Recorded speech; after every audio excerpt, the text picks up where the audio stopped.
So, hello everyone. Today we are going to discuss on the topic Iran strikes US bases again. Is the ceasefire open? Pakistan's role and impact on India. The whole complete background today we will see. So, India has launched missile and drone attacks on US military targets in Kuwait and Bahrain in retaliation for recent American strikes. The Islamic Revolutionary Guard Corps (IRGC) has warned of a crushing response, raising fears that the fragile ceasefire in West Asia could collapse once again.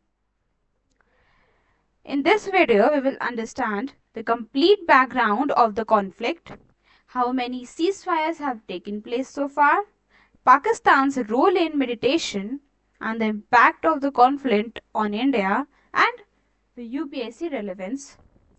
So, first of all, now we will see about the background. How did this conflict begin? The current conflict is not just about Iran and the United States. It is rooted in several long-standing issues.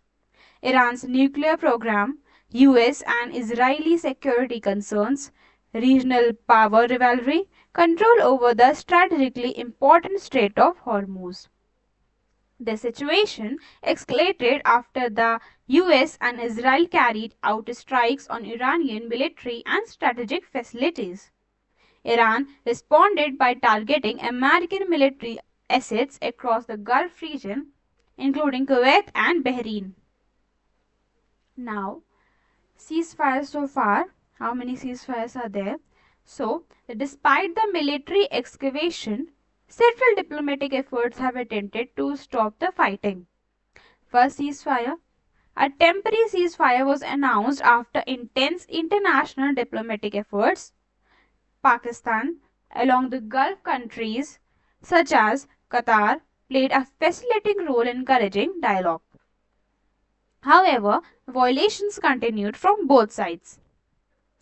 Now the second round of talks. Another round of negotiations focused on preventing disruption in the Strait of Hormuz, ensuring maritime security, reducing military escalation. Although tensions temporarily declined, neither side fully stopped military operations.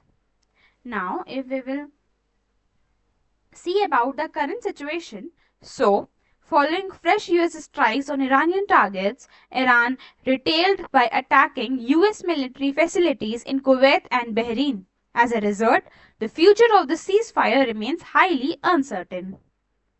Now, after all this, we will see the Pakistan's role.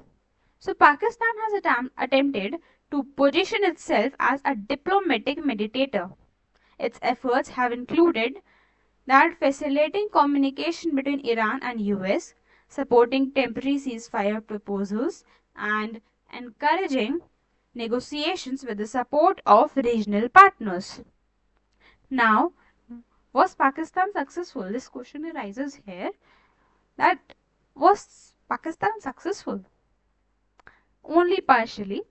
Pakistan's diplomatic efforts contributed to temporarily pauses in hostilities, but they have not produced a lasting peace agreement. Continued military exchanges indicate that the conflict remains unresolved. Now, what was the impact on India? A. Energy security. India imports nearly 85% of its crude oil recruitments, with a significant share coming from West Asia. If the Strait of Hormuz is disrupted, global oil supplies may decline, shipping costs could increase, and crude oil prices may rise sharply. This would directly affect India's energy security. B. Economic impact. Higher oil prices would increase the cost of petrol and diesel, LPG, fertilizers, and transportation. This could contribute to higher inflation, widen the current account deficit (CAD), and put pressure on government finances. Now, the C point, Indian diaspora. Billions of Indians live and work in Gulf countries. If the conflict intensifies, their safety could become a concern. Evacuation operations may become necessary and remittances to India could be affected. D. Strategic challenges. India maintains strong relations with the US, Iran, Saudi Arabia, the UAE, and other Gulf countries. Therefore, India follows a policy of strategic autonomy, maintaining balanced relations with all sides while advocating dialogue and peaceful resolution. Now, what was the India's official position? So, India has consistently called for immediate de-escalation, diplomatic dialogue, peaceful resolution of disputes, protection of maritime security and stability in West Asia.